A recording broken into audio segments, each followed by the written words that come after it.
Welcome back to Simplify Football, where we talk football, betting, and the lessons bookies teach us for free. Yes, welcome back to Personal Finance for Football Fans. And as always, I start by saying I'm no financial expert. I'm just here to give advice on how to bet safely. We're in the World Cup season right now, and I will say this just like a bonus season. I'm just using this to give an example on how to find an edge and test the edge real time. So World Cup is a very I won't say is the best competition to test to find an edge, but because of because it's one of the most difficult ones to find an edge, that's why I'm using it as an example. So definitely when the season starts and you have enough data, it's easier to find an edge. So for example, the reason why it's hard to find an edge with with different this would be with different markets. So for the gold market, for example, where I most likely invest in, you can't do that with the World Cup because it's volatile, right? Because there are different coaches almost every World Cup. It's different gameplays, different players. So things change a lot in the World Cup. Things change a lot in the World Cup. So you can't rely on that. So I called a friend of mine recently, and obviously you always have to speak to people that have deep knowledge in football. I mean, we've all watched football all our lives. Like, I mean, 30 plus years watching football is no joke. And I'm like, well, you know what? Yes, goals are quite volatile. What do you think is would be a good edge to test? And he's like, you know what? Let's look at cards because in the World Cup, everyone is trying to prove something, and that might cost lots of card. And then I went ahead and dove into data. Yeah, it wasn't really easy to actually find data in the World Cup, but I found like some ready made data where they've already done the analysis. So, for example, this is average goals per game in tournaments since the beginning of the World Cup, and you can see that the average goals per game declined started from the beginning. I mean, I wouldn't even be looking at the beginning. I'll look at the past six World Cups, right? So the average goal per game is about from last World Cup was let's say it was three. Last three World Cups was about three average goal per game. I can say we're actually seeing that right now. One of the edges I go to with goals is unders. But I'm not going to be doing that in the World Cup because with unders, I don't just go on all the teams. I pick particular teams that I think would at least have like 90% of their games in unders, and then also the bookies would overprice them. England, for example, is one of the teams where I thought would do that for me.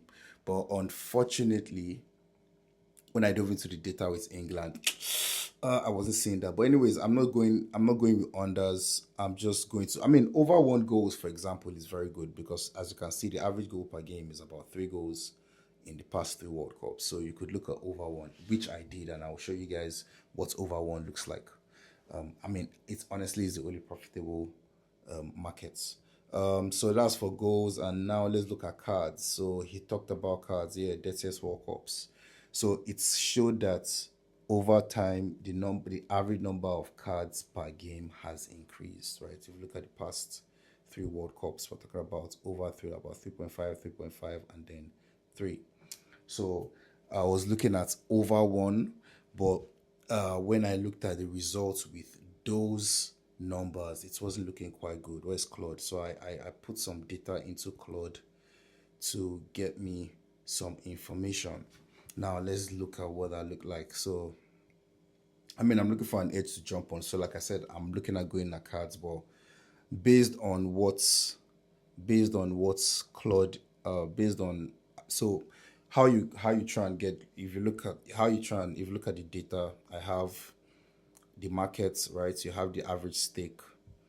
You also have the odd. So I got the odd from oh okay, it didn't write it here. It didn't write it here. So I got the odd by just going into Bet365 and check maybe six games and see in six games what's the average odd for let's say over 1 goals, what's the average odd for, or under 5 goals, what's the average odd for over over zero cards and stuff like that.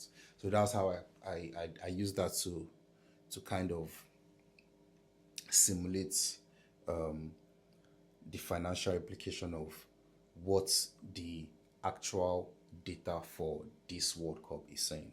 So if we look at over one, with over one, so far there are 17 games, right? And only 2 goals have less than 1 goal, right? And then the average odd with over one is 1.2. So that's literally the only profitable markets right now. Because if you with that kind of markets, you would like to bet with using 5% of your whole capital per game. That's the risk management. So if it's really bad, you actually don't lose all your capital. So if you are done that and you are started the season, I'm started the World Cup, you should be on £175 profits, which is not so bad. That's about 5%. That's close to 10%. Let's say about 8% profits so far on over ones.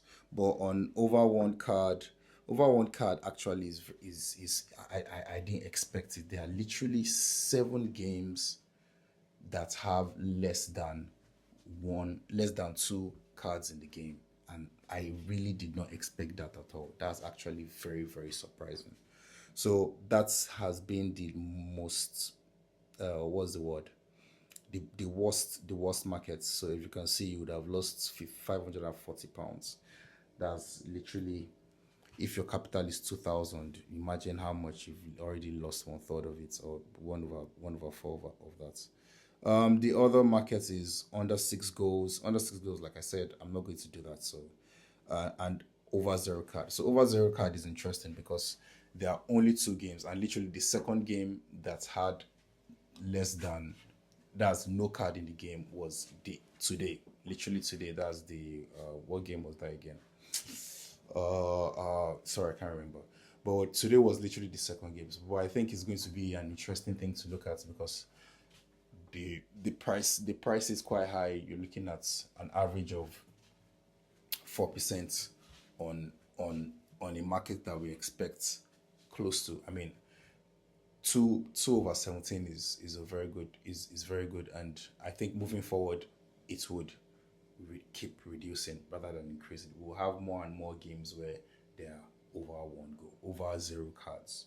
Yes, so my recommendation for the World Cup would be 2 markets. You could look into 2 markets. The price the over 1 goal very, very high because, like I said, I mean, it's the group stage, and the group stage you can't tell. And these teams they are going at it, really. Trust me. Look at Norway versus Iraq today. This is 2-1 in the first half, over 1 goal in the first half. I mean, there are some games that starts very quiet, and then the first half have no goals, and the second half has 4 goals. So it's been really interesting. So I would recommend to put 5% on your capital on the over one market, or 7% of your capital on the over zero cards. So that's this for today for our bonus episode, and talk to you soon.